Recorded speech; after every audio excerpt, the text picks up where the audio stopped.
Selamat pagi semuanya. Izin memperkenalkan diri. Nama saya Jol Marbun dari TEP Angkatan 23 kelas C. Nah, pada video kali pada video kali ini saya akan membuat tugas video yang berjudul motor bakar 4 tak. Oke. Nah, ini ada profil saya, nama Joel Marbun, NPM 2314071080, kelas TEP C, dosen pengampu, yaitu Bapak Dr. Mareli Talaumbanua, STP MSc. Oke, ini adalah pengertian dari motor bakar 4 tak. Motor bakar 4 tak adalah mesin pembakaran internal yang melakukan aktivitasnya di dalam ruang bakar. Motor bakar 4 tak memiliki prinsip kerja mengonversi energi kimia dari bahan bakar, baik itu bensin ataupun solar diesel yang dirubah oleh mesin tersebut menjadi energi mekanik dengan melalui 4 langkah kerja utama. Motor 4 tak saat ini sangat populer digunakan. Biasanya mesin motor bakar 4 tak digunakan pada kendaraan-kendaraan seperti sepeda motor, mobil, dan peralatan mesin industri. Ya, jadi motor bakar 4 tak saat ini sangat sering digunakan karena banyak keunggulan yang didapat. Oke. Nah, ini adalah 4 langkah kerja dari mesin 4 tak yang terdiri dari langkah hisap atau dalam kurung intake stroke. Kedua ada langkah kompresi, compression. Yang ketiga ada langkah usaha, power. Yang keempat ada langkah buang atau exhaust. Nah, ini akan kita bahas di selanjutnya. Nah, di sini ada gambar dari mesin motor bakar 4 tak. Nah, motor bakar 4 tak beserta komponennya. Nah, komponen-komponen dari motor bakar 4 tak yaitu ada busi, ada valve spring, katup buang, silinder head, sistem pendingin, piston, crankcase, camshaft, cam, terus campuran udara dan bahan bakar, katup masuk, ruang bakar, silinder blok, batang torak, poros engkol. Nah, di sini akan kita bahas di slide selanjutnya. Oke, ini adalah langkah pertama dari langkah kerja motor bakar 4 tak. Yang pertama itu ada langkah hisap atau intake stroke. Pada langkah ini, piston bergerak dari titik mati atas atau TMA ke titik mati bawah atau TMB. Nah, saat piston turun, katup masuk atau intake valve terbuka untuk memungkinkan campuran udara dan bahan bakar agar masuk ke dalam silinder. Nah, tekanan di dalam silinder berkurang karena adanya peningkatan volume ruang yang menyebabkan udara dan bahan bakar tarik masuk ke dalam silinder. Oke, ini adalah gambar dari langkah pertama yaitu langkah hisap atau intake stroke. Oke, lanjut kita masuk ke dalam langkah kedua yaitu langkah kompresi atau compression stroke. Oke, berikut ada langkah kompresi. Yang pertama itu posisi katup hisap dan katup buang tertutup. Yang kedua, udara dan bahan bakar yang teratomisasi di dalam ruang bakar dipanfaatkan atau ditekan, menjadikan tekanan dan temperaturnya menjadi naik. Nah, yang ketiga yaitu posisi pistonnya bergerak dari titik mati bawah ke titik mati atas atau TMA. Nah, ini adalah gambar dari langkah kompresi. Nah, seperti ini pistonnya bergerak dari bawah ke atas.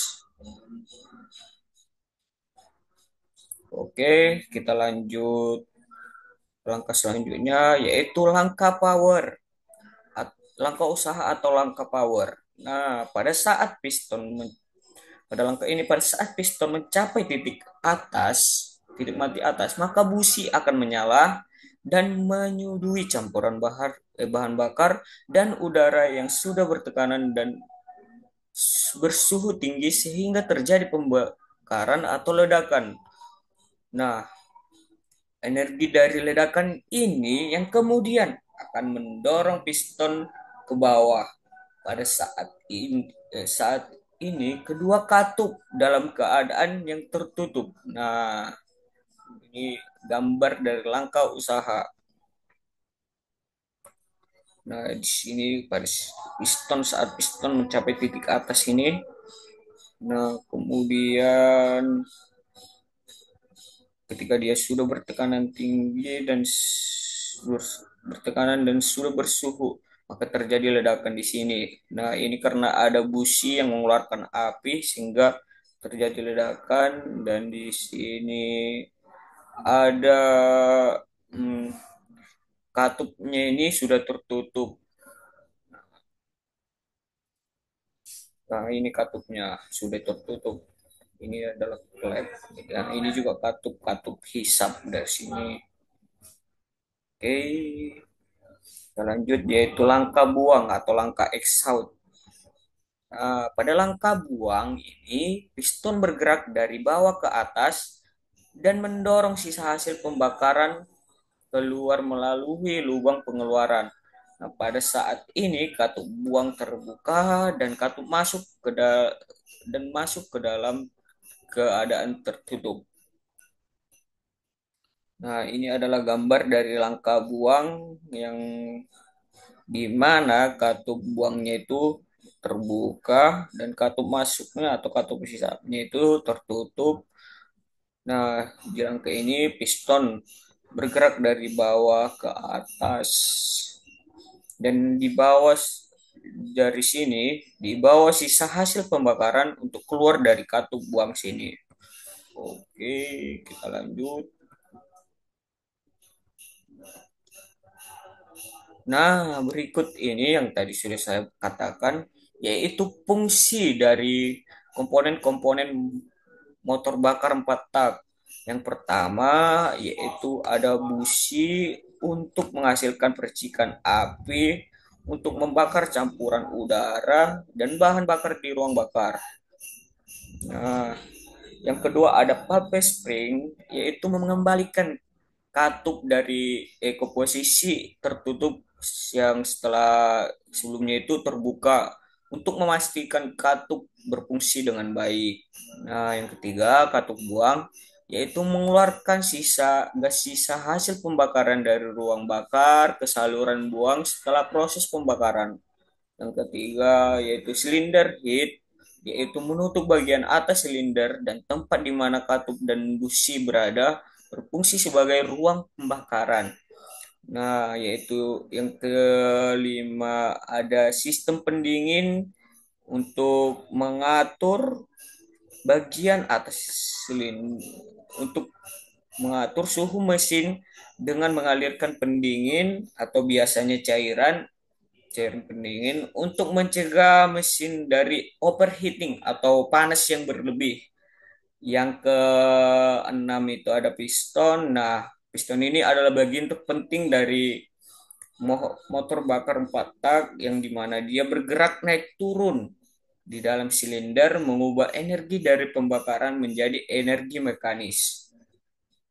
Yang ketujuh ada crankcase, yaitu untuk menyimpan oli mesin dan berfungsi sebagai tempat untuk poros engkol dan komponen lain.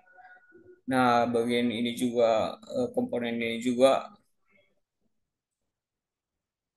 mel- melindungi bagian dalam mesin. Oh, ini itu seperti bagian luar lah dari motor bakar 4 tak ini. Nah, yang ke-8 ada camshaft, di mana dia mengatur buka tutupnya katup dengan menggerakkan katup masuk dan katup buang sebagai sesuai dengan posisi piston berada. Nah, ini mengatur, nah jika piston bergerak ke atas bagaimana dan jika piston bergerak ke bawah bagaimana. Ke 9 itu ada cam, yaitu komponen yang terpasang pada camshaft yang berfungsi untuk membuka dan menutup katup pada waktu yang tepat dalam siklus mesin. Yang ke 10 itu ada cam udara dan bahan bakar, yaitu campuran yang diperlukan untuk proses pembakaran yang dihisap dalam silinder dan langkah hisap. Nah, campuran udara dan bahan bakar ini yang juga paling penting karena tanpa adanya campuran udara dan bahan bakar, maka tidak akan bisa terjadi pembakaran dan juga ledakan di dalam silinder atau mesin motor bakar petak ini. Yang ke 11 itu ada katup masuk, yaitu untuk mengontrol aliran campuran udara dari bahan bakar ke dalam ruang bakar. Nah, ini bisanya mengalirkan campuran udara dan bahan bakarnya ke dalam ruang bakar yang terdapat pada silinder. Oke, yang selanjutnya itu ada ruang bakar, tempat di mana campuran udara dan bahan bakar itu dibakar atau diledakkan yang kemudian menghasilkan tekanan untuk menggerakkan piston. Nah, dia berfungsi juga untuk menggerakkan piston bergerak dari bergerak ke atas ataupun ke bawah. Yang ke selanjutnya itu ada bagian utama mesin yang menampung silinder, yaitu silinder blok. Nah, bagian utama mesin yang menampung silinder, piston, dan komponen lainnya. Nah, ini berfungsi sebagai struktur dari mesin tersebut atau ibaratnya kayak seperti lorong-lorongnya lah, tempat di mana semuanya berada. Yang kemudian itu batang torak atau connecting rod. Nah, ini komponen ini berfungsi untuk menghubungkan piston dengan poros engkol. Ya, ini seperti ada seperti besi yang menghubungkan dari suatu titik piston dan poros engkol. Nah, dan kemudian mengubah gerakan naik turun piston menjadi gerakan putar. Dan kemudian ada poros engkol atau crankshaft untuk mengubah gerakan linear piston menjadi gerakan rotasi yang menggerakkan roda kendaraan. Nah, poros engkol ini mengubah gerakan linear piston menjadi gerakan rotasi, berarti seperti dia yang menggerakkan lah, kayak porosnya itu roda eh, berputar dalam silinder. Oke, yang kemudian ada selanjutnya itu kita akan membahas cara perawatan dari motor bakar 4 tak ini bagaimana. Nah, perawatan motor bakar 4 tak itu sangat penting sekali dilakukan agar kinerja motor bakar 4 tak ini optimal dan maksimal dan memperawat atau memperlama umur pemakaian mesin. Nah, kemudian berikut ini adalah beberapa perawatan yang harus kita lakukan. Yang pertama itu mengganti oli secara berkala. Nah, ini sangat penting ya. Karena jika oli sudah kotor ataupun olinya sudah habis, itu sangat fatal. Yang kemudian mengecek dan mengganti filter oli. Nah, di sini juga sangat penting ini supaya olinya mungkin filternya bocor, itu oli tidak terbuang. Yang kemudian yaitu memeriksa sistem pendingin.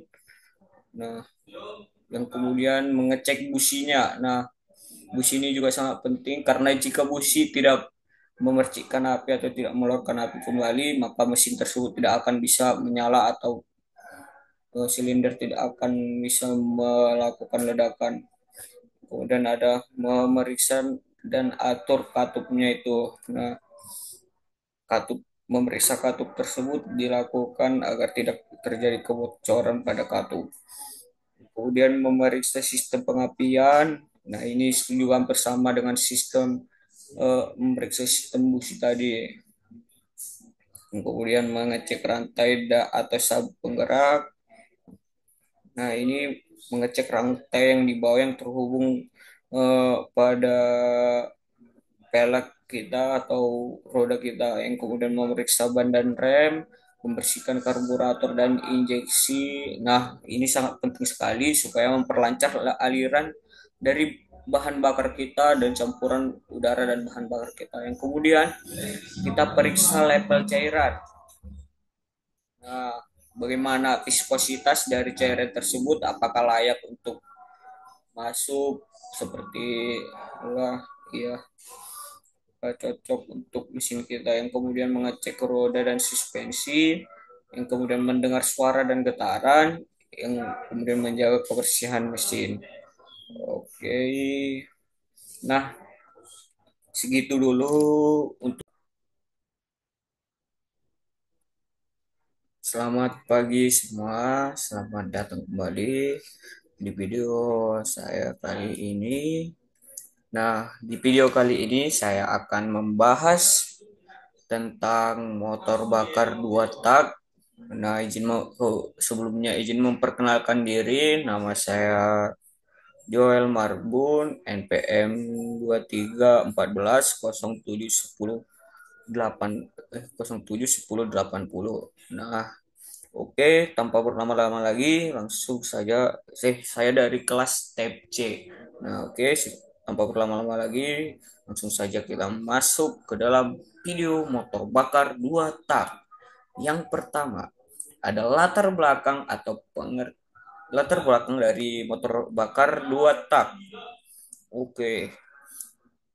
Nah, motor bakar dua tak ini pertama kali ditemukan oleh Sir Dougal Craig pada 1881.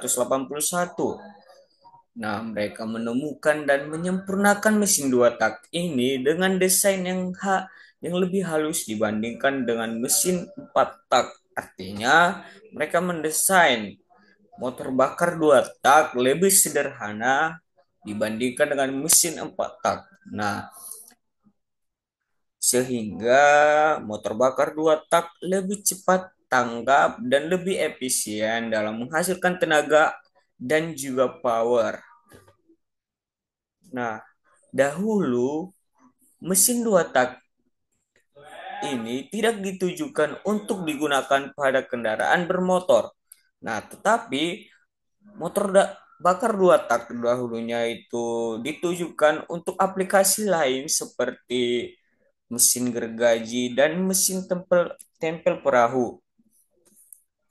Nah, motor dua tak ini mulai dikenal di Indonesia dari awal tahun 1950-an. Nah, di situ ketika pemerintah mulai mencari solusi transportasi yang lebih terjangkau dan juga efisien.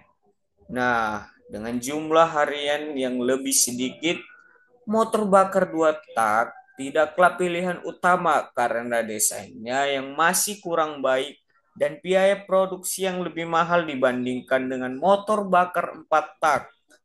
Nah, oke, kita lanjut. Ya, kemudian eh, ada yaitu pengertian dari motor bakar dua tak. Motor bakar dua tak adalah mesin pembakaran dalam yang dalam satu siklusnya itu hanya menggunakan dua langkah piston saja. Nah, hal ini berbeda dengan motor bakar empat tak yang mengalami empat langkah piston dalam satu kali siklus pembakaran maupun keempat proses intake, kompresi, tenaga, dan pembuangan juga terjadi. Oke. Nah, kemudian di sini ada gambar motor bakar dua tak beserta juga komponen dan fungsinya. Oke. Nah, berikut ini adalah fungsi dari komponen motor bakar dua tak. Nah, sebagai berikut, yang pertama itu adalah kepala silinder mengatur radius pembakaran dan lokasi pembakaran. Yang kedua itu adalah silinder atau sebagai ujung piston runcing dan memiliki alat untuk memotong bahan baku seperti kayu dan karet serta melepaskan gas yang tertangkap. Nah, kemudian ada piston untuk mengatur volume serangan balik dan mentransfer tenaga ke titik engkol. Nah, kemudian ada ring piston untuk memindahkan gas dari laras ke silinder bagian dalam dan menghentikan aliran piston. Nah, kemudian ada batang penghubung untuk menghubungkan pistol dengan engkol piston untuk mentransfer gaya. Nah, kemudian ada poros engkol yang mengubah gerak lurus piston menjadi gerak putar. Nah, yang kemudian ada crankcase. Nah, ini seperti tadi juga menyediakan ruang untuk proses pemotongan dan pembentukan serta memperkuat oli pelumas. Nah, sebagai penampung oli juga termasuk. Nah, kemudian ada pelabuhan masuk eh, atau ruang masuk. Nah, ini digunakan untuk membuka wadah untuk bahan baku dan pakaian. Kemudian ada port pembuangan, yaitu gas yang dikeluarkan setelah pompa ditutup. Oke, mari kita lanjut. Oke, kemudian ada kerja dari motor bakar dua tak. Yang pertama itu ada langkah kerja hisap, yang di mana yang pertama ada eh, saat saat piston bergerak dari titik mati atas ke titik mati bawah, piston akan menekan ruang bilas yang berada di bawahnya. Nah, kemudian semakin jauh piston meninggalkan titik mati atas menuju titik mati bawah, akan semakin meningkat pula tekanan di ruang bias. Nah, yang kedua itu di titik tertentu, piston atau ring piston akan melewati lubang pembuangan gas dan lubang pemasukan gas. Posisi masing-masing lubang ini tergantung dari desain perancangan. Nah, umumnya ring piston akan melewati lubang pembuangan terlebih dahulu. Nah, pada saat ring piston melewati lubang pembuangan, gas di dalam ruang bakar keluar melalui lubang pembuangan. Pada saat ring piston melewati lubang pemasukan, gas yang tertekan di dalam ruang bias akan terpompa masuk ke dalam ruang bakar, sekaligus mendorong gas yang ada di dalam ruang bakar menuju kepada lubang pembuangan. Yang terakhir yaitu piston akan terus menekan ruang bias sampai ke titik mati bawah, sekaligus memompa gas dalam ruang bias menuju ke dalam ruang bakar. Oke, selanjutnya ada langkah kompresi atau langkah kedua. Nah, di sini saat piston bergerak dari titik mati bawah ke titik mati atas, piston akan menghisap gas hasil pencampuran udara dan juga bahan bakar serta pelumas eh, masuk ke dalam ruang bias. Nah, pencampuran ini dilakukan oleh komponen karburator atau sistem injeksi. Nah, yang kedua itu saat piston melewati lubang pemasukan dan lubang pembuangan, piston akan mengkompresi gas yang terjebak di dalam ruang bakar. Nah, yang ketiga ada piston akan terus mengkompresi gas dalam ruang bakar sampai titik mati atas. Beberapa saat kemudian, sebelum piston sampai ke titik mati atas, pada mesin bensin bus atau pada mesin bensin busi akan menyala, sedangkan pada mesin diesel akan menyuntikkan bahan bakar untuk membakar gas dalam ruang bakar. Nah, waktu busi menyala atau penyuntikan bahan bakar tidak terjadi saat piston sampai ke titik mati atas, melainkan terjadi sebelumnya. Nah, ini dimasukkan agar puncak tekanan akibat pembakaran dalam ruang bakar bisa terjadi saat piston mulai bergerak dari titik mati atas ke titik mati bawah.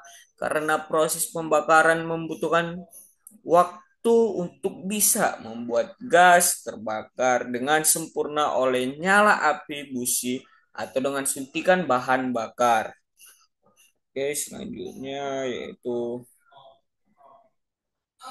nah, berikut adalah kelebihan dan kekurangan dari motor bakar dua tak. Oke.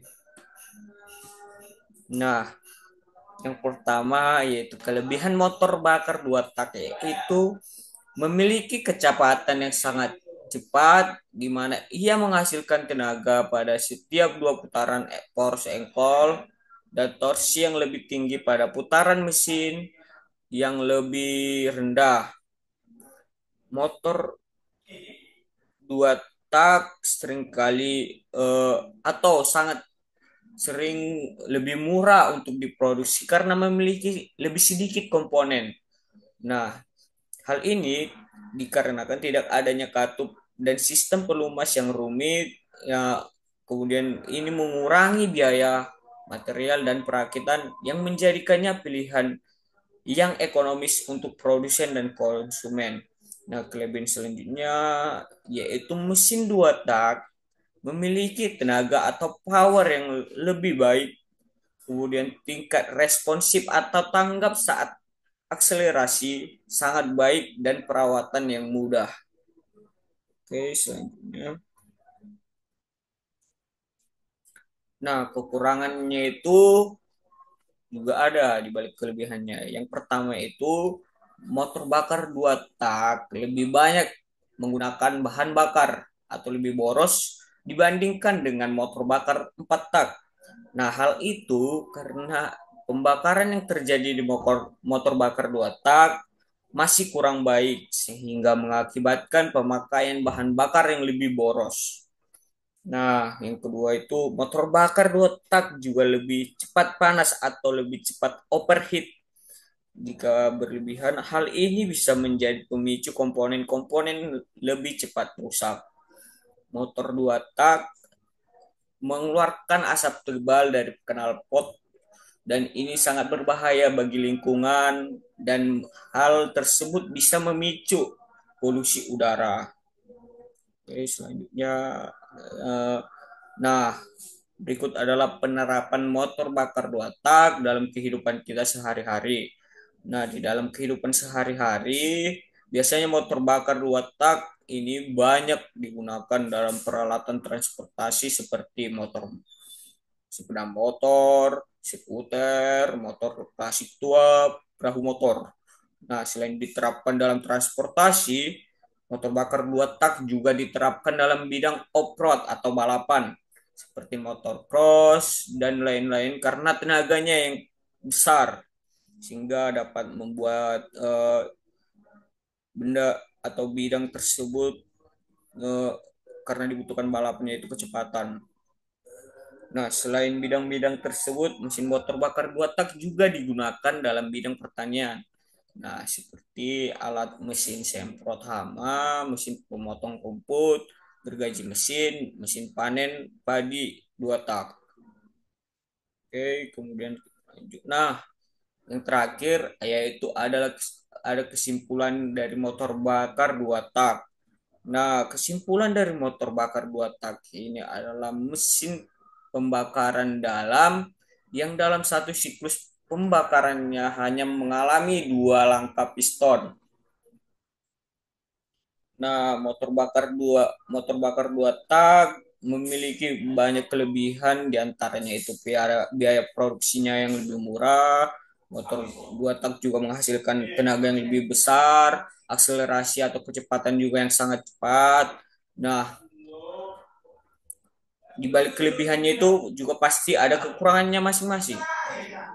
Nah, kekurangannya yaitu penggunaan bahan bakar yang lebih boros, asap yang tebal, suara knalpot yang berisik, dan selanjutnya itu ada menghasilkan getaran yang terlalu lebih. Nah, sekian dari presentasi video dari saya. Jika ada lebih dan kurangnya, mohon maaf. Sekian dan terima kasih.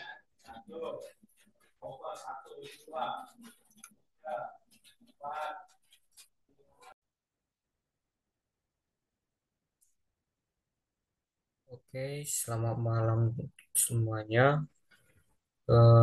Sebelumnya izin memperkenalkan diri, nama saya Jul Marbun dari TEP Angkatan 23 kelas TEP C. Nah, pada video kali ini saya akan membuat video tugas tentang membahas tentang motor bakar 4 tak diesel. Nah,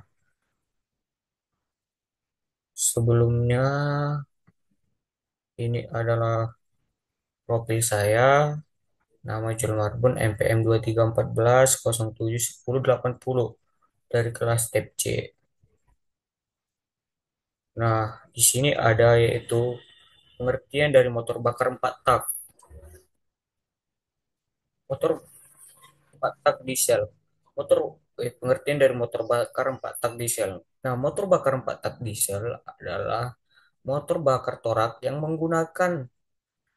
untuk menghidupkannya menggunakan loncatan bunga apit, tetapi melalui torak yang hampir mencapai titik mati atas atau TMA, dan kemudian bahan bakar disemprotkan ke dalam ruang bakar melalui nozzle, kemudian terjadilah pembakaran pada ruang bakar dan udara dalam silinder sudah mencapai temperatur yang sangat tinggi.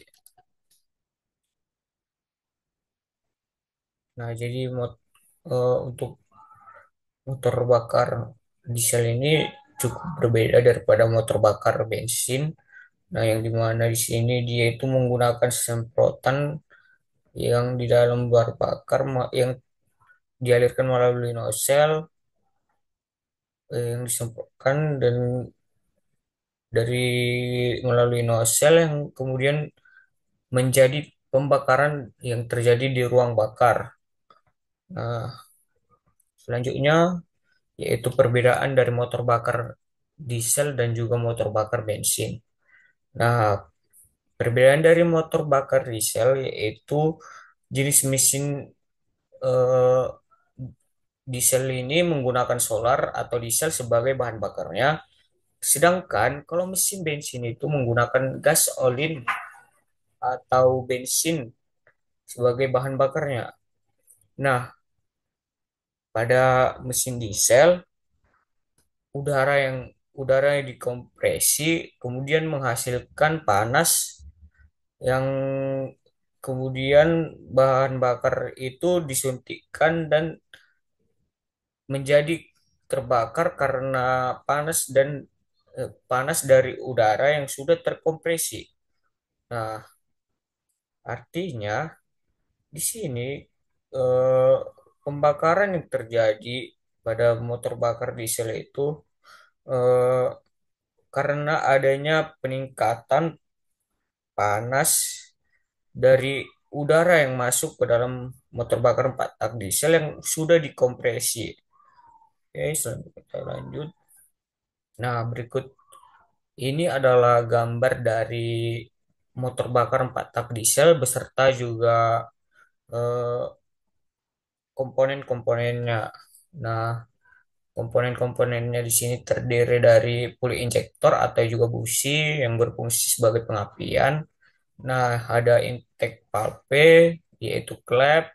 Yang ketiga ada intake port atau biasanya kita bilang lubang buang. Yang keempat ada cooling pins atau pendingin. Yang kelima ada piston yaitu pompanya. Yang selanjutnya ada crankcase. Nah, ini sebagai seperti pelindung atau wadah di mana komponen-komponen ini berada, yang kemudian ada crankshaft. Nah, crankshaft itu bagian yang ini yang bergerak, dan kemudian ada connecting rod. Nah, ini yang menyatukan piston dan juga crankshaft. Nah, kemudian ada exhaust port, yaitu, oh tadi salah, mohon maaf. Intake port itu sebagai lubang masuk dan exhaust port itu sebagai lubang buang. Nah, kemudian di sini ada exhaust valve. Nah, ini adalah klep buang dan ini klep masuk. Oke, selanjutnya.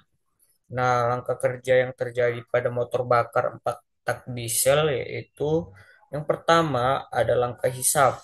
Nah, langkah hisap terjadi ketika piston bergerak dari titik mati atas ke titik mati bawah.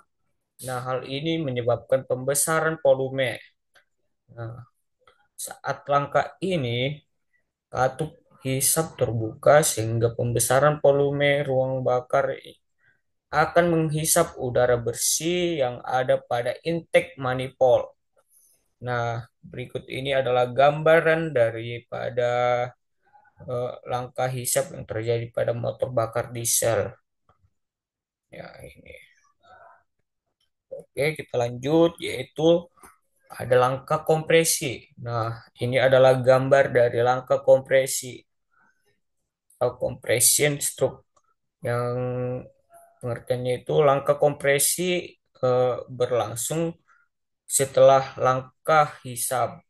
Nah, di mana piston itu bergerak dari titik mati bawah ke titik mati atas untuk memperkecil volume. Nah, tadi kan sebaliknya, piston bergerak dari titik mati atas ke titik mati bawah itu memperbesar volume dari ruang bakar.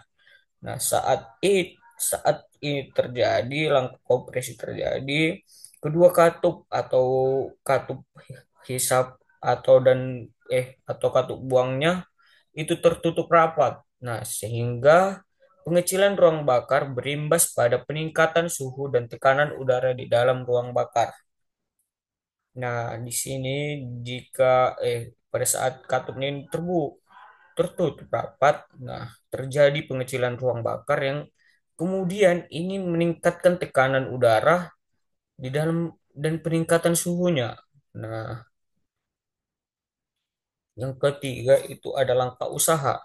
Langkah usaha, nah usaha ini terjadi di akhir langkah kompresi. Nah, ketika langkah kompresi hampir selesai, langkah usaha ikut terjadi. Nah, piston mencapai titik saat piston mencapai titik mati atas. Nah, pada titik ini volume ruang bakar menjadi sangat kecil. Nah, seperti tadi yang sudah saya jelaskan ya, karena langkah kompresi itu memperkecil ruang volume dari ruang bakarnya, dan kemudian meningkatkan suhu dan juga meningkatkan tekanannya. Nah, sehingga suhu dan tekanan udara pada posisi tinggi-tingginya. Nah, di sini posisinya lagi tinggi-tingginya, di mana semuanya suhunya dan juga tekanannya lagi tinggi. Oke. Nah, saat langkah usaha pula, injektor menyemprotkan sejumlah solar ke dalam ruang bakar yang berisi dengan udara bertekanan dengan suhu tinggi. Nah, kemudian hasil yang didapatkan, solar terbakar seketika karena suhu udara sudah melebihi titik nyala solar. Nah, ketika suhu dari titik nyala solar itu melebihi titik nyala solar, maka solar itu akan terbakar. Nah, kemudian hasil dari pembakarannya itu berupa ekspansi yang mendorong piston bergerak ke titik mati bawah. Nah, berikut ini adalah gambar dari langkah usaha. Oke, kemudian ada langkah buang. Langkah buang ini berlangsung sesuai piston terkena ekspansi pembakaran atau piston mencapai titik mati bawah. Piston bergerak dari titik mati bawah ke titik mati atas dengan katup buang terbuka. Gerakan piston ke atas atau pengecilan volume akan mendorong gas sisa pembakaran keluar dari dalam ruang bakar menuju exhaust manifold. Nah, rangka buang ini berlangsungnya karena ada ekspansi dari pembakaran karena di saat piston sudah mencapai titik mati bawah. Nah, kemudian piston bergerak dari titik mati bawah ke titik mati atas, kemudian katupnya itu menjadi terbuka. Oke, berikut ini adalah gambaran dari langkah hisap, langkah buang. Nah, nah di sini ada beberapa dari kelebihan dan kekurangan motor bakar diesel yang dimana kita tahu setiap ada kelebihan pasti ada kekurangannya. Yang pertama itu ada kelebihan dari motor bakar diesel ini terdiri dari memiliki torsi atau tenaga yang besar. Nah, di sini mesin bakar diesel ini memiliki tenaga dan torsi atau power yang besar. Yang kemudian ada lebih hemat bahan bakar. Nah, penggunaan bahan bakarnya itu jauh lebih hemat. Yang kemudian ada bahan bakarnya juga karena menggunakan solar jadi lebih murah. Nah, kemudian kekurangannya itu ada banyak juga. Yang pertama itu mengeluarkan asap tebal karena emisi karbonnya yang sangat tinggi.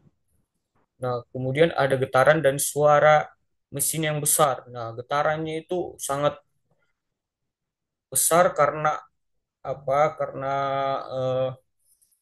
RPM-nya itu juga besar kayak kalau tidak salah ya, kalau yang saya tahu.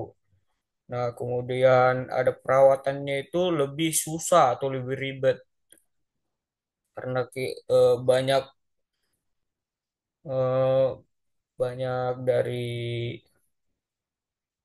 sisa-sisa pembakaran yang mungkin cukup ya untuk merusak dari dalam mesin bakar diesel ini.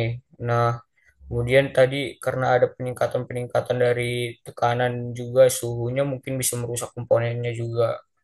Oke, selanjutnya ah oke cukup sekian presentasi video tugas dari saya. Jika ada kurang dan lebihnya mohon dimaafkan. Eh, Sekian, terima kasih.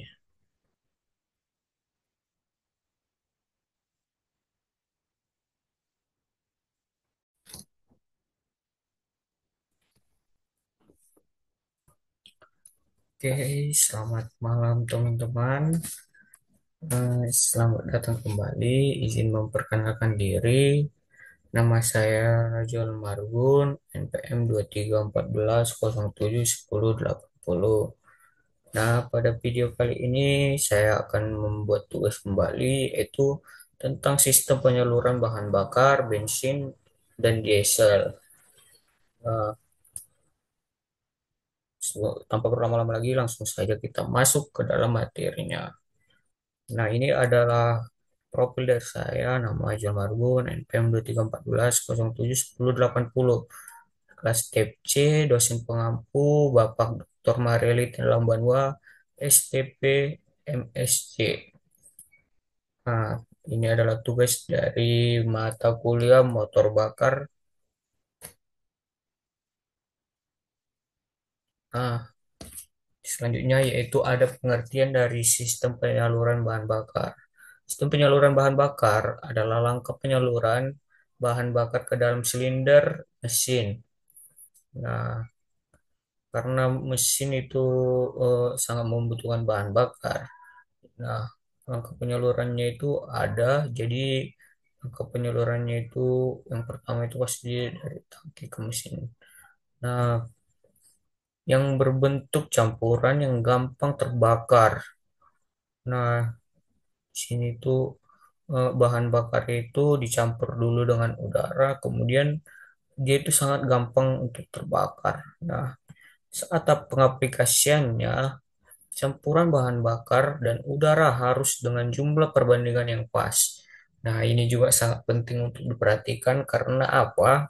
Jika tidak dengan jumlah perbandingan yang tidak pas, itu dapat merusak bensin kita atau tidak atau dapat eh, tidak maksimal lah dari kinerja daripada mesin kita yang lama-lama akan bisa menjadikan mesin kita itu jadi mogok. Oke, kemudian, nah, tujuan dari penyaluran itu pasti ada karena sangat dibutuhkan. Nah, tujuannya itu yang pertama itu menyediakan bahan bakar secara efisien. Nah, di sini tadi gunanya eh, mem- menyalurkannya dengan perbandingan yang pas supaya lebih efisien atau ideal. Nah, kemudian menciptakan campuran yang lebih baik. Nah, jika dengan eh, perbandingan yang pas pasti sudah dengan campuran yang lebih baik lah. Nah, kemudian mengatur tekanan dan aliran bahan bakar, kemudian memfasilitasi pengoperasian mesin yang halus. Nah, agar mesinnya itu berjalan dengan lancar, dengan mulus. Nah, kemudian memenuhi standar emisi. Nah, di sini juga eh, karena bahan bakar itu juga mengandung emisi atau CO2 ataupun gas-gas yang lainnya. Kemudian berikut ini proses penyaluran dan pencampuran bahan bakarnya.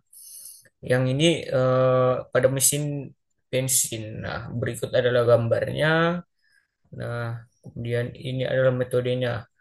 Nah, metode penyaluran itu pertama, pompa itu menghisap bensin dari tangki, kemudian disaring oleh penyaring bahan bakar. Nah, awalnya itu dia itu pasti dihisap dari tangki karena kita mengisi bensin di tangki, kemudian disaring supaya lebih bersih. Nah, setelah itu kemudian dialirkan lagi menuju karburator. Nah, tempat bensin akan dicampurkan dengan udara menjadi campuran yang ideal. Nah, karburator itu adalah tempat pencampuran keduanya yaitu udara dengan bensin. Nah, supaya lebih bagus lagi atau supaya lebih ideal. Nah, kemudian campuran yang sudah ideal itu disalurkan lagi ke dalam ruang bakar atau di dalam silinder. Nah, supaya dilakukan eh, pembakaran. Nah, kemudian metode pencampurannya itu ada dua sistem pencampuran bahan bakar antara lain. Nah, terbagi dari dua. Yang pertama itu pencampuran yang dilakukan oleh karburator yang menggunakan prinsip Bernoulli untuk menciptakan vakum yang menarik bensin ke dalam aliran. Nice. Nah, selanjutnya yaitu proses penyaluran yang terjadi pada mesin diesel. Nah, berikut ini adalah gambarnya. Nah, ada banyak di sini ada komponen-komponennya juga yang bakal menyalurkan. Nah, yang proses penyaluran bahan bakar diesel yang pertama itu pompa menghisap solar dari tangki, kemudian disaring untuk menghilangkan kotoran. Nah, karena kita tahu solar itu biasanya kadang itu sangat sering kita jumpain mengandung kotoran-kotoran kecil, partikel-partikel kecil yang harus disaring supaya tidak merusak dari mesin.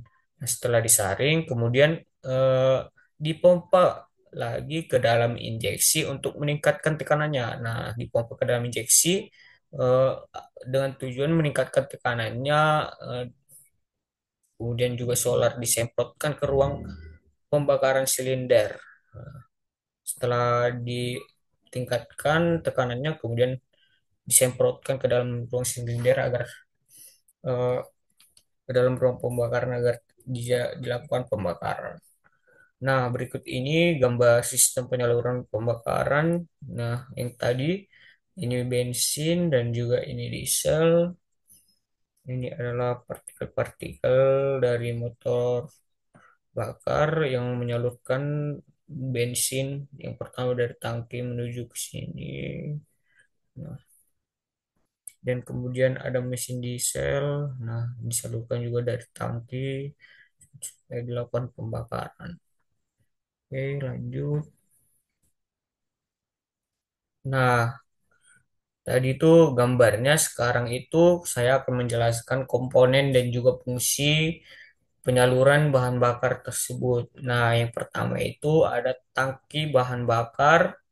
Nah, tangki itu otomatis kita tahu fungsinya yaitu untuk menyimpan bensin sebelum disalurkan. Nah, ini pada pada motor bakar bensin ya. Nah, yang kedua itu ada pompa bensin untuk menghisap dan memindahkan bensin dari tangki ke karburator. Kemudian ada saringan bahan bakar untuk menyaring kotoran dari bensin sebelum masuk ke karburator. Nah, di dalam bensin juga kadang terdapat partikel-partikel kecil yang bisa merusak eh, ke dalam mesin kita sehingga harus disaring terlebih dahulu juga. Kemudian karburator karburator kegunaannya untuk mencampur bensin dengan udara dalam proporsi yang tepat untuk pembakaran. Nah, di sini tadi untuk melakukan pencampuran udara dan bensin agar mendapatkan campuran yang ideal. Kemudian ada saluran pemasukan. Saluran pemasukan ini kegunaannya mengalirkan campuran udara dan bahan bakar ke dalam silinder. Nah, ini fungsinya untuk mengalirkan eh, yang sudah tercampur di sini di karburator dan juga yang sudah disaring dan sudah dihisap juga disalurkan ke dalam silinder untuk dilakukan pembakaran. Nah, komponen yang ada pada bahan bakar diesel saya tulis. Nah, yang pertama itu ada tangki bahan bakar. Ya, kegunaannya itu pasti untuk menyimpan lah bahan bakar sebelum disalurkan. Yang kedua itu ada pompa injeksi untuk menaikkan tekanan solar untuk disalurkan ke injektor. Nah, ini langsung ke meningkatkan tekanannya agar disalurkan langsung ke dalam injektor supaya terjadi pembakaran.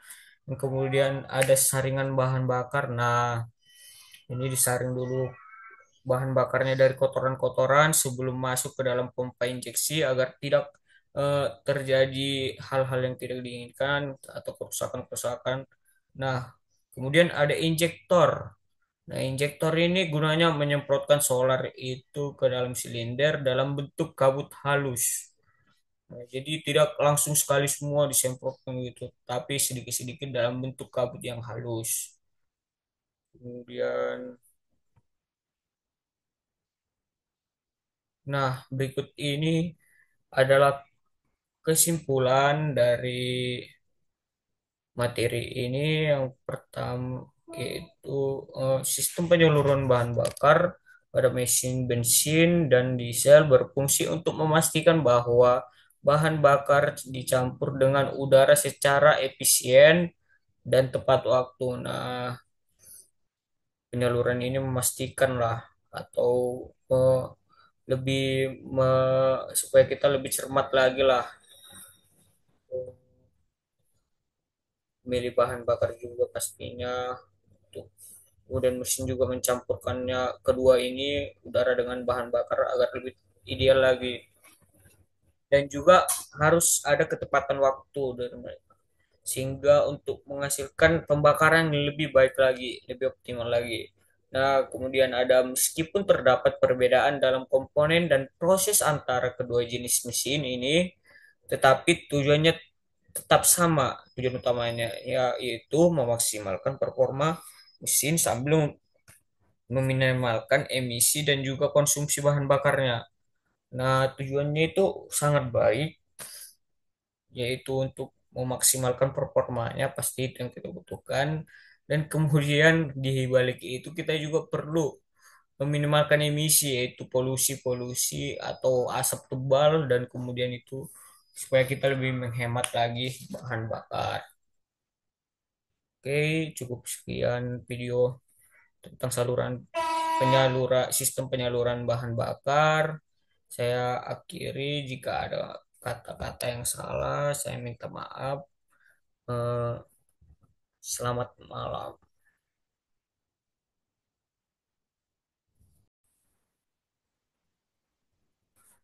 Halo semua, izin memperkenalkan diri. Nama saya Rizal Marwi, NPM 2314 Nah, pada video kali ini saya akan membuat tugas tentang sistem kelistrikan pada motor bakar. Sistem kelistrikan dan pendinginan pada motor bakar. Nah, ini adalah data diri saya. Nama saya Rizal Marwi, NPM 2314 dari kelas tip C dan dosen pengampu yaitu Bapak Dr. Marile Telang Banua SPP MSc. Oke, langsung saja kita ke pokok pembahasannya yaitu sistem kelistrikan. Nah, pengertian dari sistem kelistrikan bermotor bakar yaitu terdiri dari beberapa komponen yang terhubung untuk menyediakan dan menjalankan listrik yang diperlukan untuk berbagai fungsi pada kendaraan.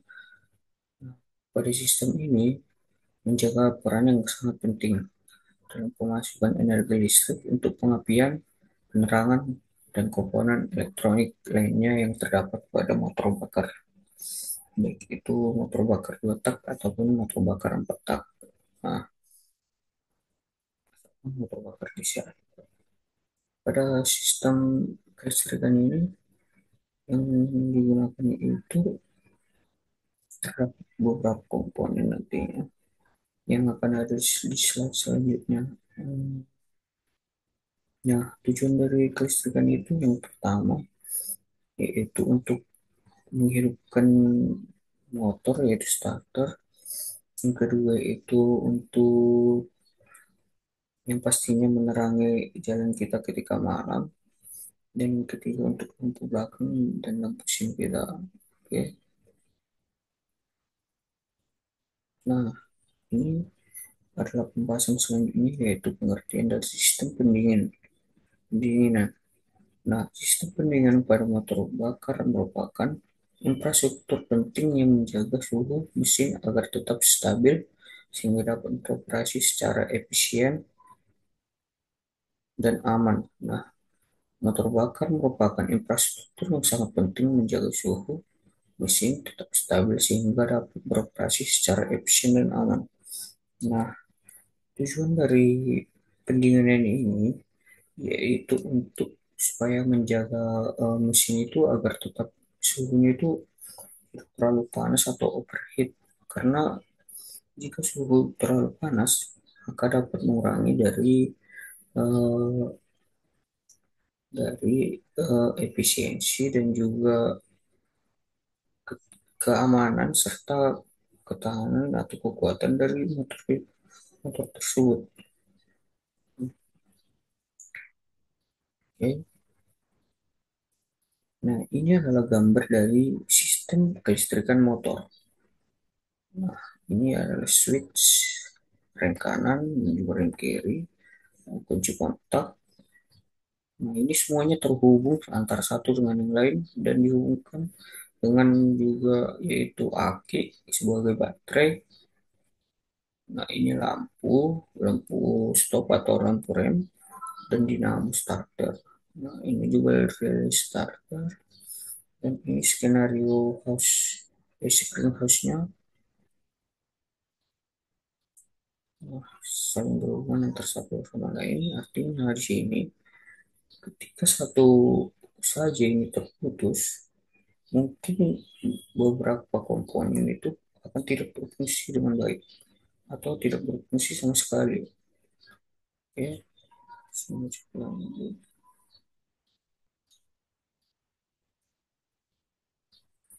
Nah, komponen-komponennya itu terdiri dari busi. Nah, busi ini untuk membantu membersihkan api eh, agar waktu starter motor itu bisa hidup. atau membantu pengapian pada silinder motor bakar. Nah, yang kedua yaitu koil pengapian. Nah, ini juga bersama dan fungsinya dengan busi, membantu juga pengapian dan pembakarannya itu. Nah, ini starter motor yang sering kita pakai untuk tiba-tiba atau mengstep lah agar motor bisa hidup dengan mudah. Yang ketiga ini, yang selanjutnya ada spool, kemudian ada kiprop, kemudian ada aki. Nah, aki ini berfungsi juga seperti yang sering kita ketahui untuk menyimpan energi atau sebagai baterai. Kemudian ada spring. Nah, spring ini berfungsi sebagai eh, tempat kita seperti tombolnya itu. Kemudian ada CDI atau kapasitor discharger initiation.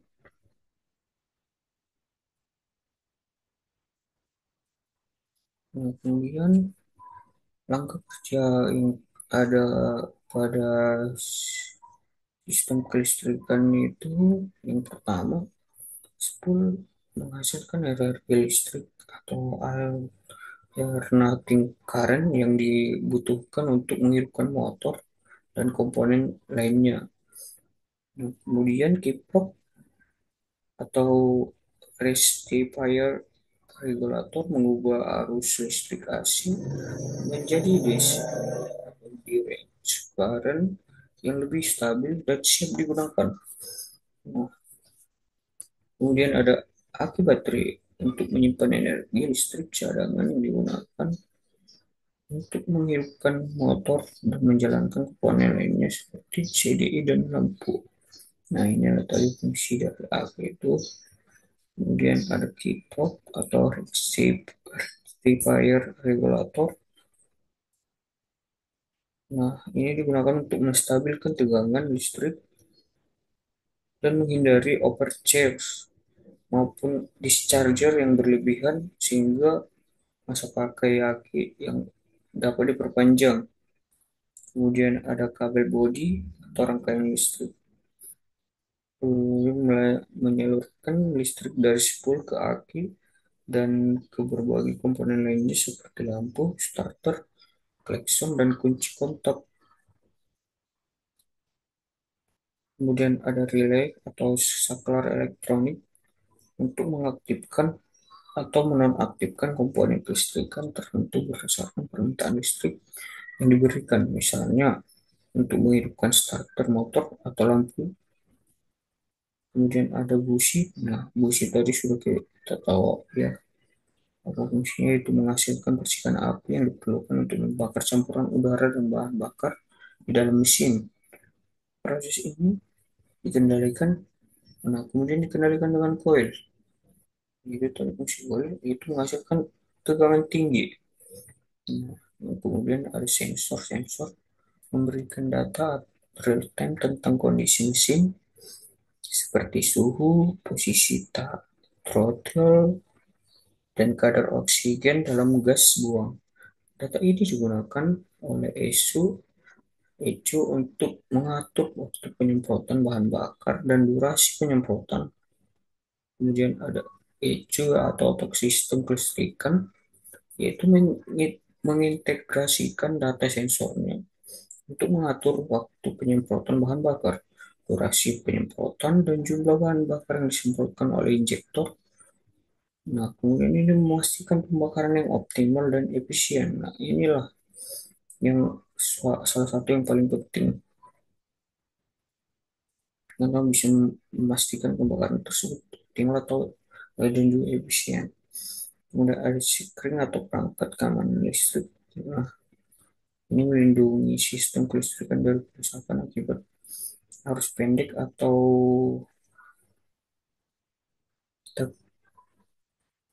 sehingga kerusakan tidak menyebar ke komponen lainnya. Oke, lanjut. Kemudian fungsi dari komponen-komponen kelistrikan. Nah, ini tadi fungsinya sudah cukup jelas lah. Yang pertama itu busi untuk menghasilkan percikan api yang diperlukan untuk membakar campuran udara di dalam ruang bakar mesin.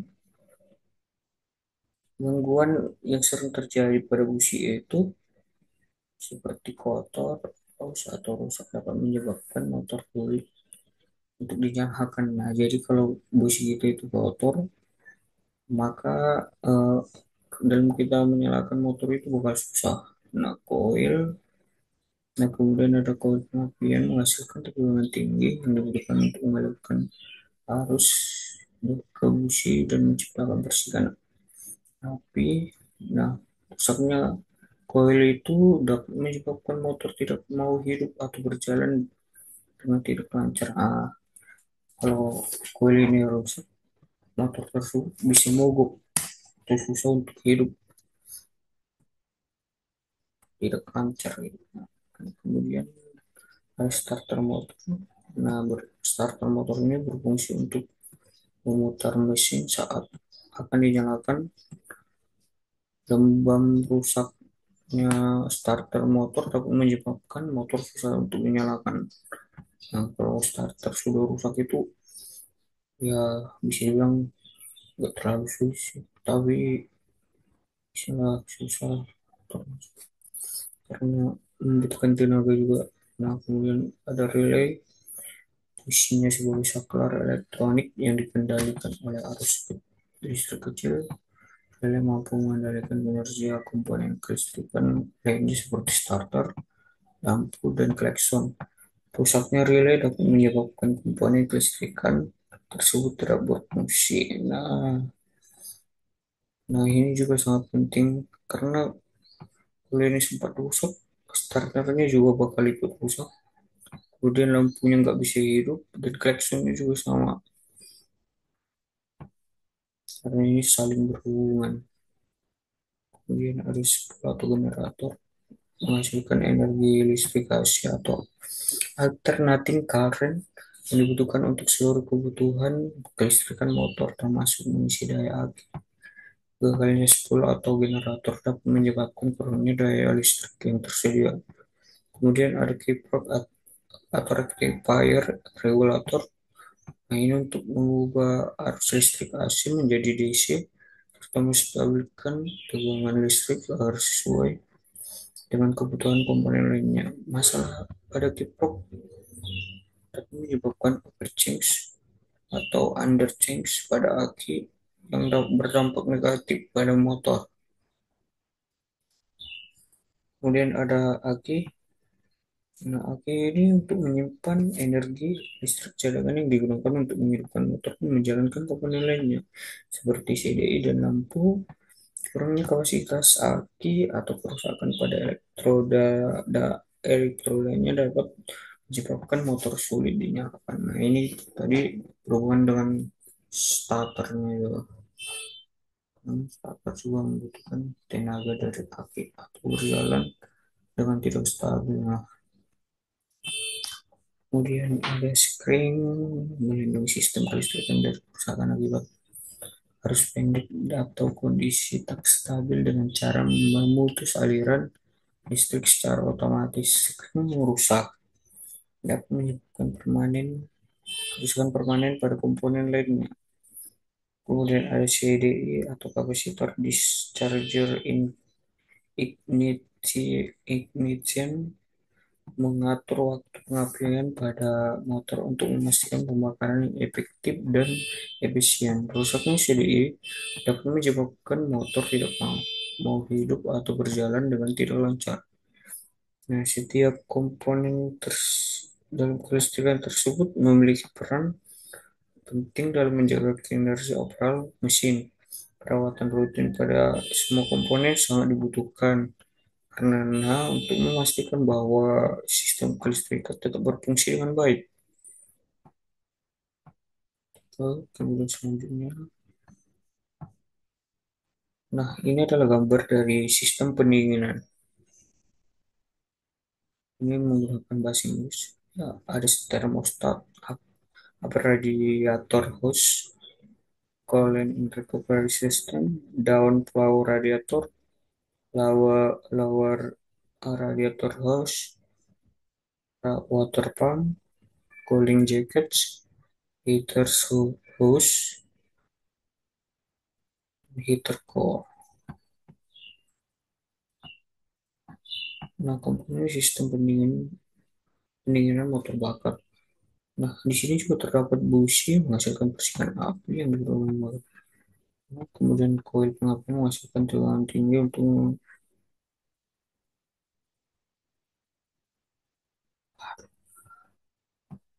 bukan ini. Nah, ini langkah kerja sistem pendinginan langsung aja. Nah, pengambilan panas.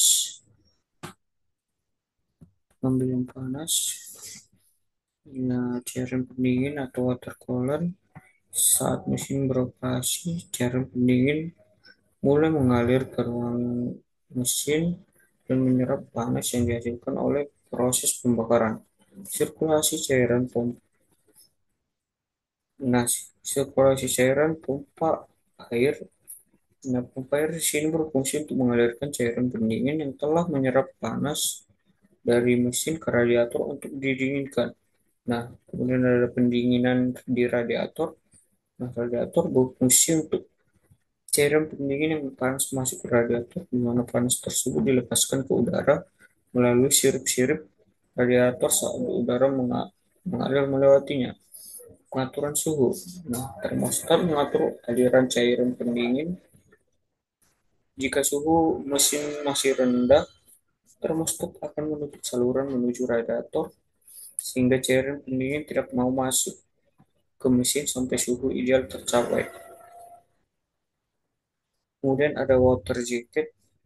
Nah, setelah didinginkan di radiator, cairan pendingin yang kini lebih dingin kembali mengalir ke dalam water jacket di mesin untuk menyerap panas lebih lanjut. Nah, kemudian ada reservoir tank. Jika eh, terjadi penguapan, uap air akan dialirkan ke reservoir tank di mana uap tersebut akan mengembun dan kembali menjadi cairan untuk digunakan lagi ke dalam sistem pendinginan. Kemudian ada kipas pendingin. Nah, ini yang paling penting pastinya. Kipas pendingin berfungsi untuk mengalirkan udara ke radiator, terutama saat kendaraan dalam kondisi berhenti atau macet, sehingga proses pendinginan menjadi lebih efektif.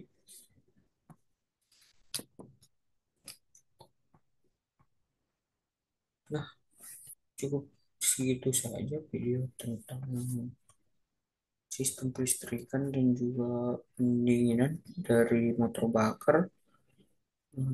Jika ada kata-kata yang salah dari saya atau penjelasan saya masih kurang, mohon dimaafkan. Saya akhiri. Terima kasih.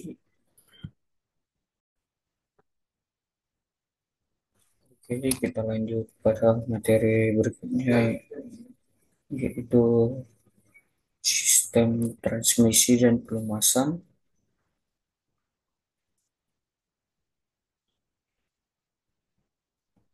Oke, langsung aja. Di sini adalah data diri saya.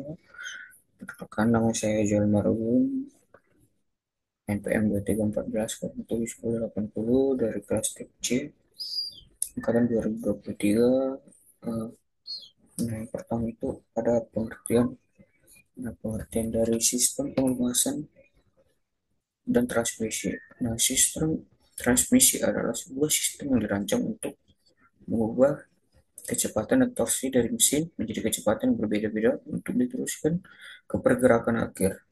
Tujuan utama sistem transmisi adalah untuk memastikan bahwa mesin dapat menghasilkan tenaga yang optimal dan efisien dalam berbagai situasi operasional.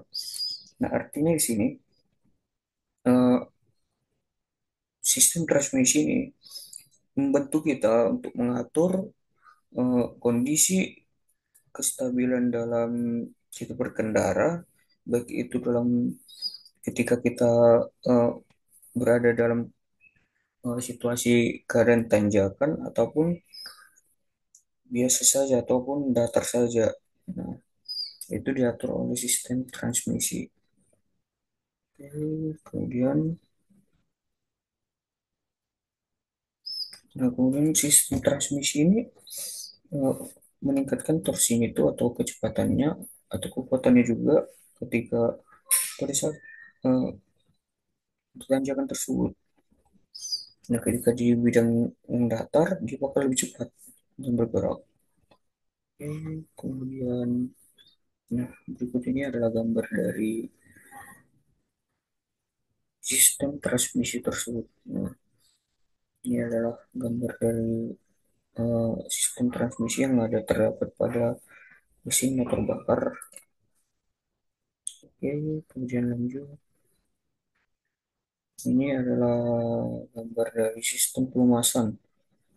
Oke, sebelumnya, eh, nah, ini ada yang terlihat yaitu sistem pelumasan adalah sebuah infrastruktur yang dirancang untuk mengurangi gesekan antara komponen-komponen dan mekanis dalam mesin sehingga meningkatkan efisiensi dan mengurangi risiko kerusakan. Sistem pelumasan menggunakan minyak pelumas yang dioleskan ke permukaan komponen-komponen untuk mengurangi gesekan dan mendorong gesekan yang halus. Nah, jadi tujuan dari pelumasan ini dirancang untuk mengurangi gesekan supaya tidak eh, mesin-mesin dalam motor bakar itu tidak gampang rusak karena adanya gesekan yang terlalu kuat atau yang berlebih gitu, sehingga dikurangi menjadi sehingga umur pakai dari motor bakar itu akan jauh lebih lama. Nah, jadi untuk pelumasan ini biasanya kita menggunakan yang namanya oli untuk kita oleskan pada permukaan eh, permukaan komponen-komponennya itu sehingga dia dapat mengurangi gesekan tersebut. Oke, nah, ini tadi gambar transmisi. Kemudian ini adalah gambar dari sistem pemasan. Nah, cukup rumit juga. Di sini ada cams, ada purpose, ada cylinder head, camshaft, oli gaun, oli filter, terus ada floating oil intake and screen, kemudian ada rocker shaft, ada rocker arms, push rods, terus ada algalus, terus ada timing chain transfer, terus ada crankshaft, terus ada drive shaft, terus ada power pump, terus ada oli part, lanjut.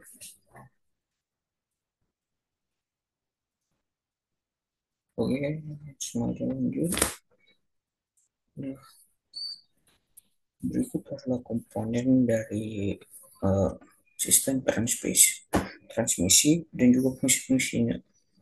Yang pertama itu ada minyak pelumas. Nah, cairan yang digunakan untuk mengurangi bukan nah, terbalik. Ini adalah komponen yang ada pada sistem transmisi. Yang pertama itu ada gearbox, tempat di mana perpindahan gigi terjadi, mengubah rasio kecepatan dan torsi. Nah, gearbox ini eh, tempat kita untuk menggonta-ganti gigi gigi motor bakar tersebut. Gigian atau roda gigi yang berinteraksi untuk mengubah kecepatan dan torsi. Nah, ini gerigi yang ada pada roda yang dapat mengubah kecepatan dan torsinya. Terus ada clutch atau coupling, mekanisme yang memungkinkan perpindahan gigi secara manual. Nah, coupling Ini bisa juga untuk meningkatkan kecepatan serta meningkatkan kekuatan pada motor ketika dipasang. Nah, roda kopling ini biasanya digunakan pada motor-motor besar agar apa? Kekuatannya lebih kuat pastinya, kemudian kecepatannya juga lebih baik lah. Udah pada torque conversion atau converter atau torsion converter. Nah, peralatan yang digunakan pada transmisi otomatis untuk mengubah torsi dari mesin menjadi kecepatan yang berbeda-beda. Nah, ini adalah kecepatan berputarnya eh, mesin tersebut dan kemudian diubah menjadi kecepatan sehingga kecepatannya itu bisa menjadi berbeda-beda. Kemudian ada fungsi dari ini torsion converter yaitu mengubah kecepatan dan torsi mengubah kecepatan putar yang lebih tinggi menjadi lebih rendah tetapi lebih bertenaga atau sebaliknya. Jika ada torsi converter ini dia bakal lebih ketika ada gearbox, nah, dia akan lebih kuat atau bisa diubah kecepatannya baik itu ketika di tanjakan, dataran, ataupun jalan raya, kemudian meningkatkan efisien atau memastikan bahwa mesin dapat menghasilkan tenaga yang lebih optimal dalam situasi operasional.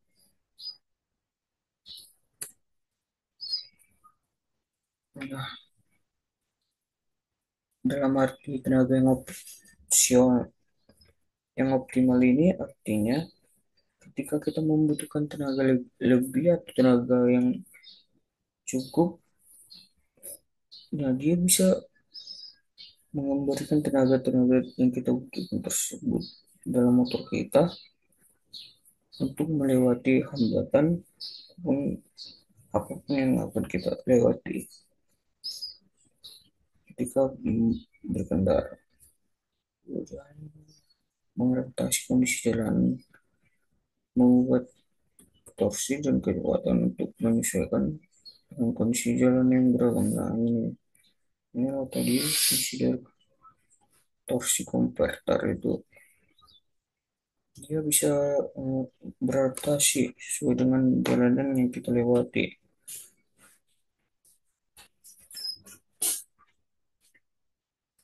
Kemudian lanjut.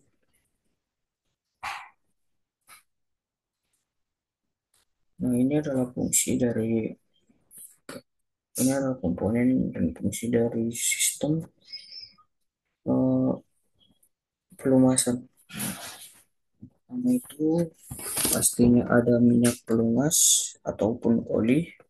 Caranya digunakan untuk mengurangi gesekan dan mendorong gerakan halus di antara komponen-komponen mesin. Yang kemudian yang kedua itu ada filter minyak, alat yang digunakan untuk menyaring partikel-partikel kecil yang dapat mengkontaminasi minyak pelumas. Nah, yang pertama tadi minyak pelumas ini digunakan untuk pastinya untuk mengurangi gesekan tadi dan ini sangat membantu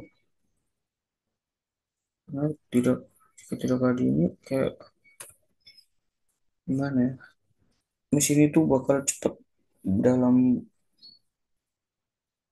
ketika kita pakai itu bakal cepat rusak lah ataupun bolong ataupun komponen-komponennya itu cepat terkikis. Kemudian filter minyak. Nah, filter minyak di sini berfungsi menyaring partikel-partikel kecil. Nah, meskipun dalam eh, oli ataupun minyak pelumas itu eh, sudah dirasa cukup bersih, tapi tetap harus disaring dan eh, filter ini atau alat nyaringnya ini harus dibersihkan beberapa kali dalam beberapa bulan sekali agar memastikan mm, penyaringan atau filter minyak ini tidak terus menyumbat, tidak tersumbat karena adanya kotoran-kotoran itu. Ada pompa minyak. Nah, pompa minyak gunanya untuk menggerakkan minyak pelumas dari tangki, kemudian ke seluruh sistem pelumasan. Nah, ini memompa atau menggerakkan minyak di tangki, kemudian digerakkan seluruh sistem pelumasan ini atau seluruh mesin lah, yang menggunakan oli atau sistem pelumasan. Kemudian ada lubrication points, nah titik-titik di mana minyak pelumas ditempatkan untuk melumasi komponen-komponen tertentu. Nah, kemudian di bagian ini itu fungsi dari mengurangi gesekan antara komponen-komponen sehingga mengurangi panas yang dihasilkan dan memperlambat degradasi material. Nah, selain dari memperlambat degradasi atau merusak mesin karena akibat gesekan, kemudian gesekan yang berlebih itu bisa menyebabkan overheat karena gesekan tersebut mengeluarkan panas. Kemudian panas tersebut berlebih sehingga cukup berbahaya bagi mesin pastinya. Kemudian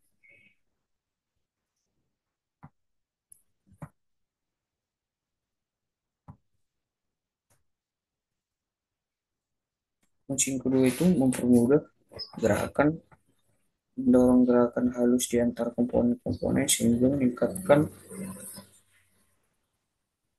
efisiensi mesin. Nah, ketika ada oli, pasti gerakannya itu lebih smooth atau lebih baik lah, lebih gampang dalam eh, penggerakan mesinnya itu, sehingga jika ada oli itu maka komponen dalam itu akan lebih baik lah. Kemudian mengurangi risiko kerusakan akibat gesekan yang berlebihan dan panas yang tidak terkendali. Nah, itulah tadi memperpanjang umur dari eh, motor bakar tersebut. Kemudian ada langkah kerja dari sistem transmisi, yaitu yang pertama transmisi otomatis. Nah, ini saya mengambil karena ada dua transmisi otomatis dan transmisi manual, jadi saya mengambil yang transmisi otomatis saja. Yang pertama itu proses awalnya itu baling-baling pertama berputar dan menggerakkan oli transmisi dalam buang hampa. Kemudian tekanan oli ini menggerakkan turbin dan memberikan peningkatan torsi saat RPM mesin meningkat. Nah, kemudian ada palaran gear state. Nah, fungsinya yaitu mengubah rasio perputaran dari turbin ke roda belakang.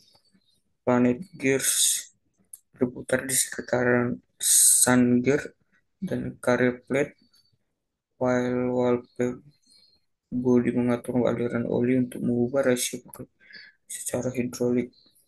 Kemudian ada ECU control. Fungsinya itu mengolah informasi dari sensor-sensor untuk mengatur perpindahan gigi secara otomatis. Informasi ini termasuk kecepatan kendaraan, beban, dan torsi yang dibutuhkan. Nah, pada sebagian motor itu ada yang sudah dilengkapi dengan yang namanya sistem transmisi otomatis ini. Jadi bisa berubah mengubah kecepatan ataupun gigi, kemudian mengubah secara otomatis gitu torsinya. Kemudian lanjut. Nah, jadi kesimpulan yang bisa kita ambil dari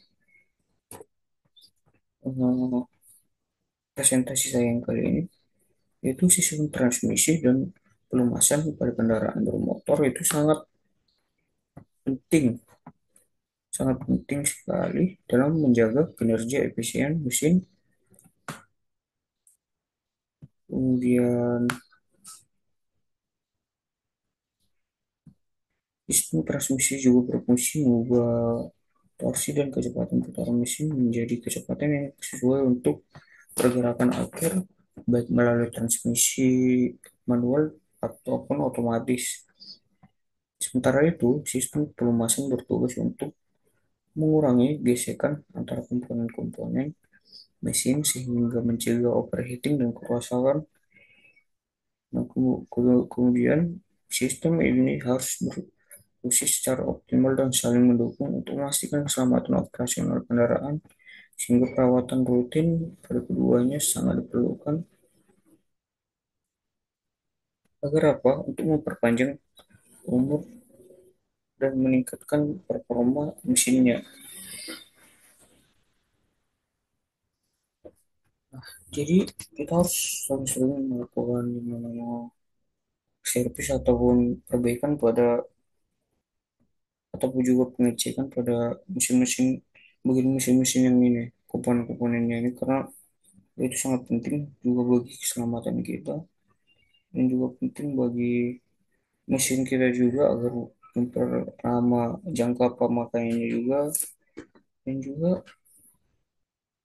ketika itu kita lakukan pasti kita mendapatkan keuntungan yang sangat baik. Oke, jadi ya sekian presentasi dari saya. Jika ada lebih dan jika ada kekurangannya mohon dimaafkan. Saya akhiri. Terima kasih.